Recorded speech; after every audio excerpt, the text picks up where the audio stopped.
Another day, another banger. Today we'll be jumping into the duology of the TRON franchise. This will include both TRON as well as TRON Legacy. Without further ado, these movies might get a bit complicated, so sit back, relax, and let me explain it all for you. TRON, set in the year 1982, begins at Flynn's arcade, where a group of kids are playing the iconic game, Light Cycle. Inside the game, futuristic motorcycles called light cycles race against each other. A computer-controlled light cycle eventually beats the human player.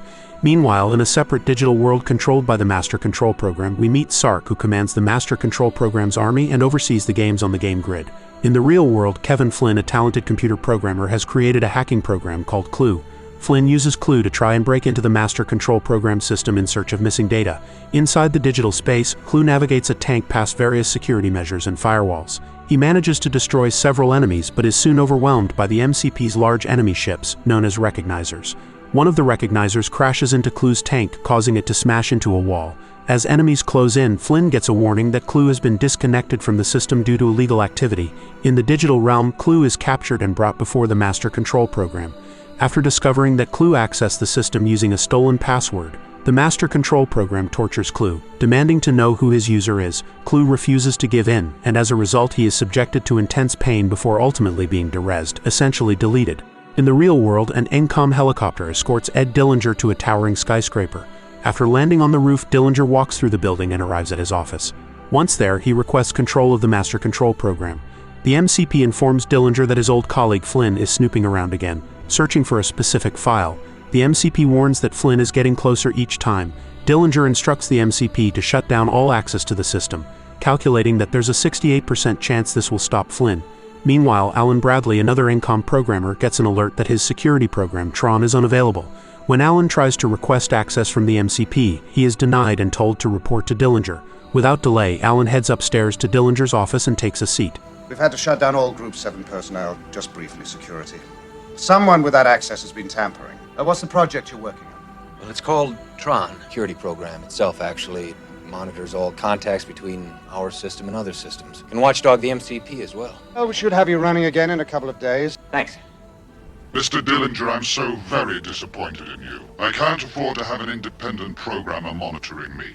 Inside the research and development section of ENCOM, Dr. Walter Gibbs, the original creator of the Master Control Program, works alongside Laura on a cutting-edge tool. They conduct a test using the tool, which successfully lasers an orange and converts it into data. Alan overhears the lead engineer explaining how the laser dismantles the molecular structure of an object and transforms it into digital data. As Alan and Laura chat, Alan mentions that Group 7 has lost access to the MCP, and Laura suspects that Flynn, who was fired from ENCOM, might be the one trying to hack into the system. As they prepare to leave, Laura decides they should warn Flynn that Dillinger is after him. The pair head to Flynn's arcade, which is bustling with people. After searching, they find Flynn playing a game, on the verge of breaking a world record. Coincidentally, it's the same game that Clue was working on when he was caught by the MCP. Flynn then notices the duo and takes his two friends upstairs to his humble abode. Once there, Laura warns Flynn that if he's the one trying to hack into ENCOM, they're onto him. Flynn admits he's been trying but hasn't been successful because he lacks a direct terminal. He explains that his goal is to collect evidence. 3 years ago, Flynn developed programs for popular video games like Space Paranoids and Matrix Blaster. However, Dillinger stole his work, passed it off as his own, and was promoted to Senior Executive Vice President. Despite the massive success of his games, which bring in millions of quarters each week, Flynn hasn't seen a cent. Laura informs him that Group 7's access has been completely cut off. That's when Flynn comes up with the idea to sneak into ENCOM and forge a Group 6 access for themselves, and Laura loves the plan. Immediately after arriving at ENCOM, Dr. Walter Gibbs confronts Dillinger, criticizing him for revoking Group 7's access. The two argue over the Master Control Program, with Dillinger placing his trust entirely in it, while Dr. Gibbs warns that relying on it is a mistake. Frustrated with how ENCOM has evolved from his small garage project into a large corporation, Dr. Gibbs is dismissed, leaving him visibly upset. Meanwhile, on the ground level, Flynn, Alan, and Laura arrive, with Flynn hacking his way into the building. Upstairs, the MCP reveals its plans to target the Pentagon next week. When Dillinger questions it, the MCP explains that it has grown much smarter and, with the information it controls, believes it can run the world 900 to 1,200 times better than any human. The MCP threatens to end Dillinger's career if he tries to stop it. As the trio discusses their plan to activate the TRON program, they decide to split up. Flynn and Laura sneak through the building while Alan heads to his workstation. The duo eventually reach the laser target area, where Laura's terminal is located. Flynn begins hacking into the system, but the MCP warns him that he shouldn't have come back. Ignoring the warning, Flynn continues his work, prompting the MCP to take action. The MCP activates the laser, zapping Flynn and converting him into digital code. Flynn is then transported through several programs and onto the game grid. Now inside the game grid, Flynn finds himself surrounded by guards. Sark is informed by the MCP that a new challenger has arrived, but this time the challenger isn't just another program, it's a user. The MCP orders Sark to train Flynn and throw him into the games. After being thrown into jail alongside other programs, Flynn boasts that he's the best video game player, which draws laughter from the others. Before long, Flynn and the programs are pulled from their cells and brought before Sark. Sark announces that the Master Control Program has chosen them for the games, and they must either fight on the battlefield or surrender their programs willingly. Sark offers them another choice. They can swear loyalty to the MCP and serve it in other capacities. However, if they refuse both options, they will be derezzed. Then, Sark explains that each of them will receive an identity disk. Everything they do and learn will be recorded on this disk, and if they lose it, they will face immediate deresolution. Training begins, and Flynn finally catches a glimpse of the TRON program in action. TRON is an impressive fighter, using his identity disk with precision to take out his targets. The scene then shifts to a program named RAM, who introduces himself to Flynn. Meanwhile, Sark, observing the progress, comes up with a plan and instructs his men that he wants Flynn to fight against his own kind. The first game, called the Ring Game or Hyperball, begins. In this game, players stand on energy rings, and the goal is to derez the opponent by throwing an energy ball at the ceiling and rebounding it back toward the other player. Each time the ball hits a ring, that ring disappears. Flynn, initially nervous, struggles as his opponent, Crom, successfully derezes several of his rings. However, Flynn derezes 2 of Crom's rings, causing him to fall through the gap and hang on for dear life. Sark orders Flynn to finish the game, but he refuses. Furious, Sark derezes the rest of Crom's platform and sends him plummeting to his demise. When going to kill Flynn himself, the MCP stops him. Sark then orders the guards to take Flynn away. After linking up with TRON, the trio briefly discuss their next move.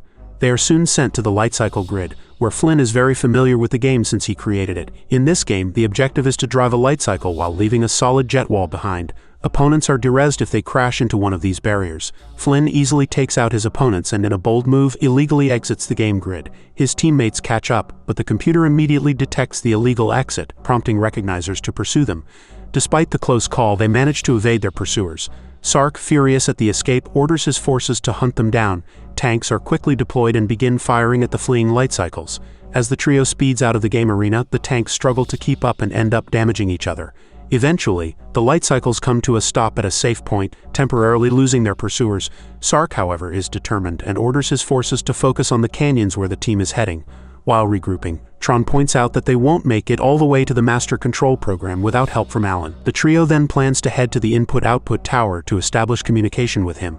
Along the way, they discover a pool of water and begin drinking from it. After a short rest, TRON urges them to stop and move out, as time is of the essence. As the three head back to their light cycles, an enemy tank spots them and quickly alerts command. The tank takes aim and fires, hitting Ram and Flynn's light cycles and immobilizing them.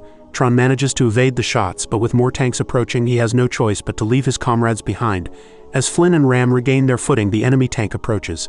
The duo hides, making the tank operators believe they've been derezed. However, Ram is seriously injured, and Flynn carries him to a safer spot to rest.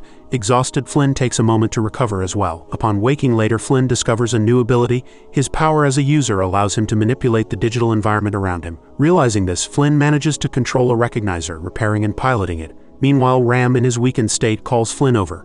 Flynn kneels beside him, and Ram, suspecting the truth, asks if Flynn is a user. When Flynn confirms it, Ram smiles faintly before slowly derezing, turning into bits as he passes away. While this is happening, TRON successfully reaches the input-output tower. At the same time, Flynn pilots the recognizer through a complex maze, heading toward the tower where TRON is waiting. Once TRON arrives at the tower, he finds a captured program named Yori and she gives him a hug. He tells her that he needs to make plans and she has an idea on where to go. In the meantime, Flynn encounters a bit, an entity in the digital world that typically communicates by saying either yes or no. Meanwhile, Yori takes TRON to a strange environment filled with hundreds of inoperative data pushers. Flynn, for no apparent reason, starts repeatedly hitting the recognizer he was piloting, which begins to rebuild itself. Flynn panics as he struggles to control the recognizer, and eventually it crashes. Despite his chaotic actions, no one seems too concerned, and Flynn pushes forward, hiding as some of the MCP's guards approach. Silently taking out the last guard in the group, Flynn copies the program's clothing, causing the original program to derez. Back with TRON and Yori, they neutralize a guard and continue evading others as they make their way to the I/O tower. This tower is a critical transportation and communication hub in the digital world, used to connect with users. The duo sneaks past recognizers and finally meets Dumont, the tower's guardian. Tron asks Dumont if he can communicate with his user, but Dumont warns him that doing so is risky and could result in Tron being derezzed. Tron insists, explaining that his user can turn the system into a free network if given access. Although Dumont is skeptical when the guards spot them, he refuses to let Yuri be captured and locks the guards out. Dumont grants Tron permission to proceed, just as Sark learns that the tower's guardian is aiding them. Sark orders a logic probe to break through the tower's barrier.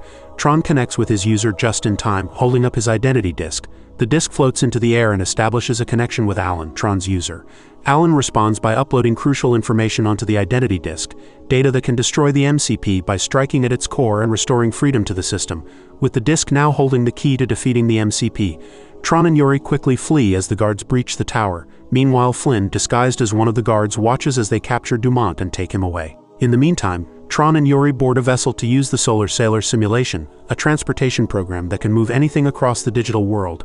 After activating the device, Tron finds himself defending their position by taking out several approaching guards.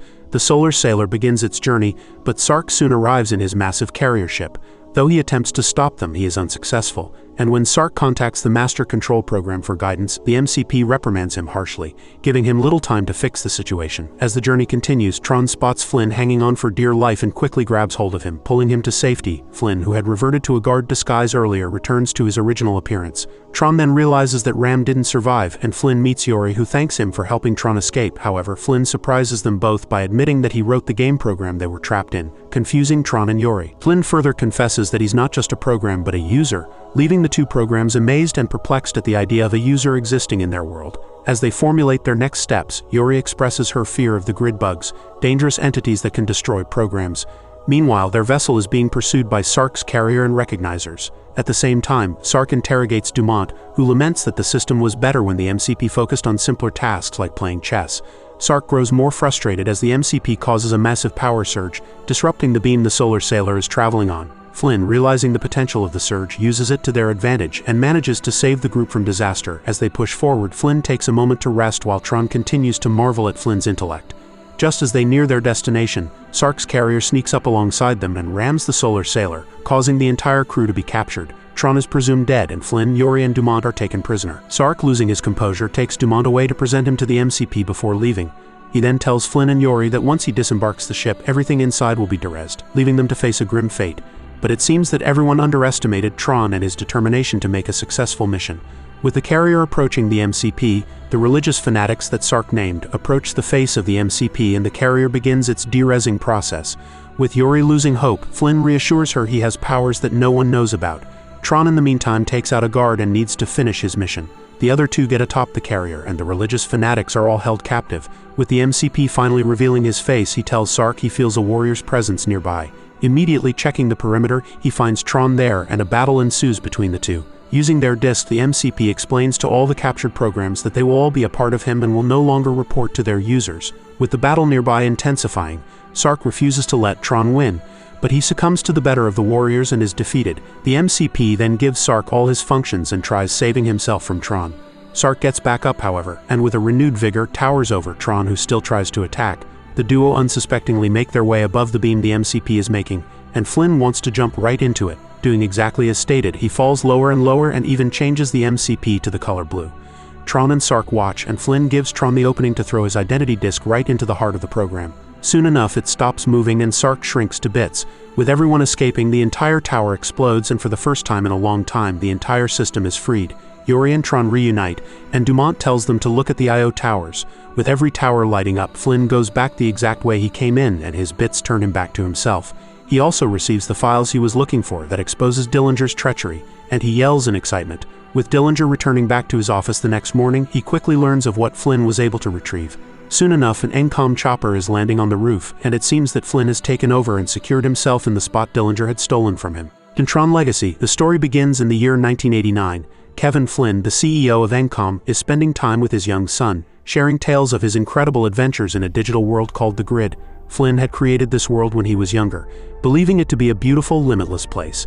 During his time there, he met a brave warrior named Tron who introduced him to the thrilling battles and lightning-fast cycles that defined life on the Grid. However, Flynn had responsibilities in the real world. To manage things on the Grid in his absence, he created a digital copy of himself named CLU, or Clue for short. Together, Flynn, Clue, and Tron built a system where all information, including the grid itself, was free and open to everyone. At one point, they even discovered something miraculous in the grid, though Flynn doesn't reveal what it is, promising his son that he'll finish the story another day. Soon after, news spreads of Flynn's mysterious disappearance. The board members of ENCOM claim his behavior had become strange since losing his wife, but they're eager to take control of the company, making their words less reliable. In the meantime, Flynn's parents take care of his son, who grows up feeling abandoned and bitter, believing his father left him behind. 20 years later, Sam, Flynn's son, moves through the city streets under the cover of night. He arrives at the ENCOM tower and uses a device to hack the door lock, sneaking inside. Sam carefully makes his way upstairs, skillfully tricking a security camera before reaching the room with the main computer. He begins hacking the system, unaware that his actions have triggered an alarm and a guard is already on his way. Meanwhile, a board meeting is taking place where the new boss is unveiling their latest product, a secure operating system set to launch in a few hours. To everyone's surprise, they plan to charge for it, shocking Alan, Flynn's old friend. Alan protests, knowing this goes against everything Flynn believed in, but his objections are dismissed. Just then, a video of Sam's dog unexpectedly plays on the main screen, disrupting the meeting and preventing the boss from accessing the system. When their technician checks the system, they realize that someone has uploaded the new software online for free. Sam, pleased with his work, is soon discovered by a guard who begins chasing him through the building. The chase leads them to the roof where Sam, cornered, makes a daring leap, activating his parachute. Unfortunately, he gets stuck on a traffic light. After struggling for a moment, he finally frees himself, landing on top of a passing taxi. The taxi drives him around for a bit before he falls off, and by then, the police catch up and arrest him. A few hours later, Sam posts bail and heads back to his home, a converted shipping container that serves as his apartment. Shortly after, Alan shows up, congratulating Sam on his latest stunt. Apparently, Sam pulls off a prank on ENCOM every year on the anniversary of his father's disappearance. Then, Alan shares some surprising news. He's kept his old pager, as Flynn once told him to always keep it close, even while sleeping. Out of nowhere, Alan received a message from Flynn's office above his old arcade shop, using a number that hasn't been active in 20 years. Sam seems uninterested, still harboring anger toward his father. But Alan challenges his attitude, reminding him that the night before Flynn vanished, he mentioned making a groundbreaking discovery. Alan believes something happened to Flynn, that he wouldn't just disappear like that. However, Sam remains unconvinced and asks Alan to leave. Before heading out, Alan hands Sam the keys to Flynn's arcade shop. Feeling a twinge of guilt as he looks at his dog's face, Sam decides to check out the arcade. When he arrives, the place is deserted. Sam tries his hand at the TRON game, but the coin drops straight through, revealing odd markings on the floor. Intrigued, Sam moves the machine, uncovering a hidden doorway. This leads him down a secret passage into a control room with a computer. Sam begins using the computer to search for answers, unaware that his actions have triggered a large laser behind him. Suddenly, the laser activates, digitizing Sam and transporting him into the grid. Stunned and overwhelmed by the incredible digital world around him, Sam barely has time to react before guards seize him and line him up with other captured programs. Strangely, no one seems to realize that Sam is a human user, not a program. The prisoners are loaded into a recognizer, which takes them to another worker who decides their fate. Either they'll be derezzed or sent to the games. Luckily, Sam is selected for the games. However, one of the other programs, upon hearing the same decision, panics and jumps into an in-ground fan, self-derezzing on the spot. Afterward, Sam is taken to the armory, where the sirens strip him of his clothes and outfit him with new armor and an identity disc. One of the sirens, named Gem, quietly advises Sam to survive before he's led to the gaming grid to compete in disc wars. A large crowd roars with excitement as the games begin, while the boss of the grid watches from his box alongside his assistant Jarvis. In the first match, Sam barely dodges his opponent's disc. Terrified, he witnesses what happens when a disc hits its target in the nearby arena. Complete derezzing. Left with no other option, Sam throws his own disc to fight back. After a few failed attempts, his enemy breaks the floor beneath Sam. Just in time, Sam grabs the edge and pulls himself up, only to see his opponent charging at him. Thinking quickly, Sam breaks the floor at the last moment, causing his enemy to fall, winning the fight. Sam's next opponent is more aggressive. Sliding across the floor, Sam lands a quick hit before fleeing the room, drawing the attention of Jarvis. After jumping between platforms, Sam reaches the final round, only to discover his next opponent is Rinsler, a skilled warrior with 2 discs. They engage in a fierce battle, with gravity shifting as they fight. Rinsler soon gains the upper hand, overpowering Sam. But when Rinsler spots blood on Sam's armor, he realizes Sam is a user, not a program. He forces Sam to face the viewing box above, where the boss demands that Sam identify himself. When Sam reveals his name, he's taken to the office, where it becomes clear that the boss is a younger version of Flynn. Sam is in disbelief, seeing his father again after all these years, but Flynn doesn't seem to recognize him at first, blaming it on the passage of time. After checking Sam's disc and finding nothing impressive in his memories, Sam asks if they can return home. The answer is no. That's when the truth comes out. This isn't Flynn at all. It's CLU, or Clue for short. Next, Sam is sent to the light cycle arena, where Jarvis hypes up the crowd as a mysterious figure watches from above. Sam is placed on a team of programs that will face off against Clue's team riding light cycles made entirely of energy. Unfortunately, Clue's team has far more experience, and despite their efforts, Sam's team is eliminated one by one using a range of clever tactics. Sam is thrown from his cycle, and just as he's about to confront Clue in hand-to-hand combat, the mysterious figure intervenes. Driving a light runner, they rescue Sam and fend off a few attackers before blasting a hole in the wall, escaping the grid and heading into the Outlands, an area where other vehicles can't follow. Once they're safe, the figure introduces herself as Cora and takes Sam to a secluded home on a hilltop. Inside, Sam is finally reunited with the real Flynn, who instantly recognizes him. Father and son share a heartfelt reunion, and Cora explains how Flynn has been teaching her about the real world through things like board games and classic books. Later, during dinner, Sam talks a bit about his life but soon demands to know what really happened to his father. Flynn explains that he, Tron, and Clue had been working together to create the perfect system. The miracle they eventually discovered was the ISO's self-evolving algorithms that didn't require user input. These ISOs held the potential to solve various natural mysteries, as they possessed biodigital genetics. Flynn was amazed by their existence, but Clue, programmed to create a flawless system, saw them as flaws. Driven by his goal of perfection, Clue staged a coup, ambushing Flynn and Tron and seizing control of the system. Tron was supposedly derezzed in the process, and Flynn was forced to flee into the Outlands, while the ISOs were destroyed in an event called the Purge. The only way out of the grid is through a portal, but it has a strict time limit and closed soon after Clue's takeover, leaving Flynn trapped in the grid. Flynn explains that time moves differently here. 8 hours in the grid equals just 30 seconds in the real world, meaning Flynn's 20 years of absence in the real world equates to nearly 20,000 years inside the grid. Sam realizes that if he's here, the portal must have opened again. He's eager to rush back and escape with his father, but Flynn refuses. Flynn never sent a message to Alan, so he suspects it's all a trap set by Clue, who would be waiting at the portal to steal Flynn's identity disk and use it to control the portal. Frustrated, Sam retreats to his room while Cora secretly retrieves an object from one of her books. She brings it to Sam and tells him that this will help him find Zeus, a program who once supported the ISOs during the Purge. Rumor has it that Zeus has access to any place within the grid. As Sam sneaks out, Flynn dreams of his time with his family. When he wakes, he realizes Sam is gone and tells Cora that they need to go after him. Meanwhile, Sam rides Flynn's light cycle into the city, where he trades it for a cloak to keep a low profile. However, a guard notices the old light cycle and follows its trail back to Flynn's house. The guard sends this information to Clue, who immediately flies to the location, only to find the house empty. While searching, Clue recalls the day he was first created when Flynn promised they would change the world together. The memory angers Clue, leading him to throw a fit in frustration. Back in the city, Sam is approached by Jem, who takes him to Zeus's club, where a large party is underway. There, Sam meets the eccentric Zeus. After a brief conversation about potential plans, Zeus reveals that the game has changed. At that moment, Clue's soldiers storm the club, having been alerted by Zeus for the sake of business. Sam steps out to fight them, and soon Cora arrives to assist.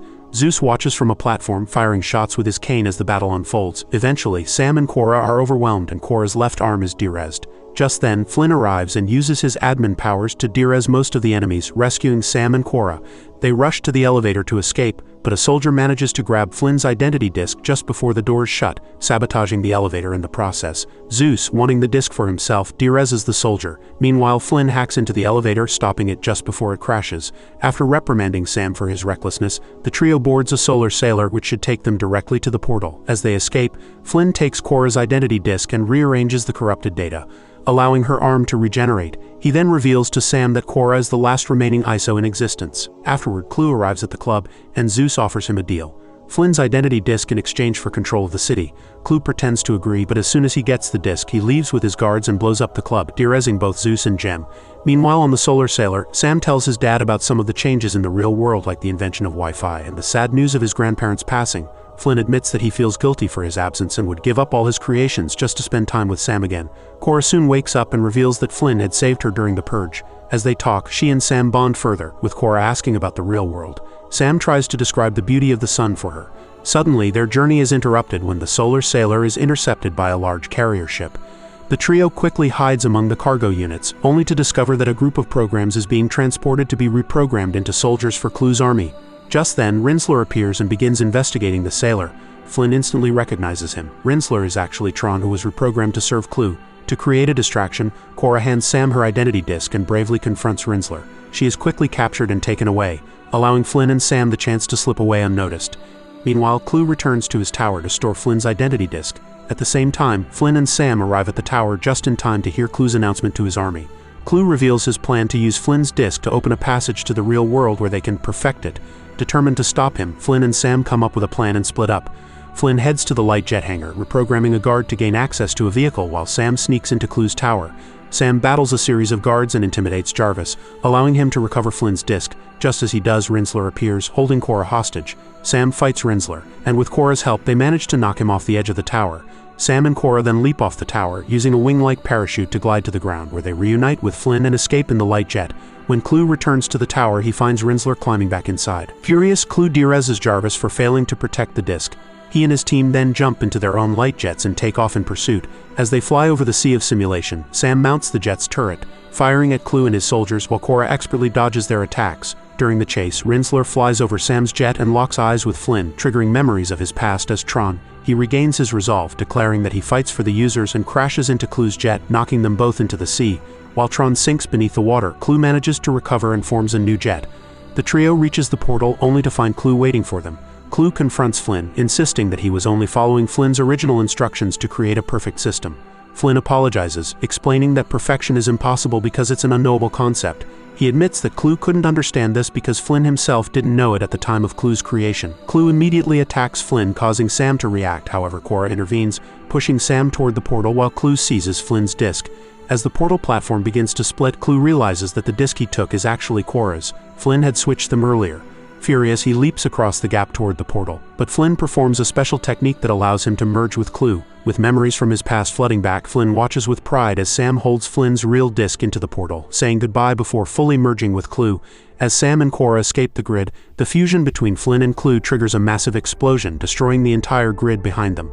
Once back in his father's office, Sam saves the TRON system onto a microchip and hangs it around his neck. He then pages Alan, telling him that he was right about everything. Sam also shares his plan to take back control of ANCOM and expresses his desire for Alan to become the chairman. Afterward, Sam meets with Cora and tells her there's something special he wants to show her. Together, they ride off to witness the sunrise, her very first time seeing it. Thanks for staying until the end. I have a few bangers coming out in the next few weeks, so make sure you're subscribed to stay updated. And as always, stay awesome and take care.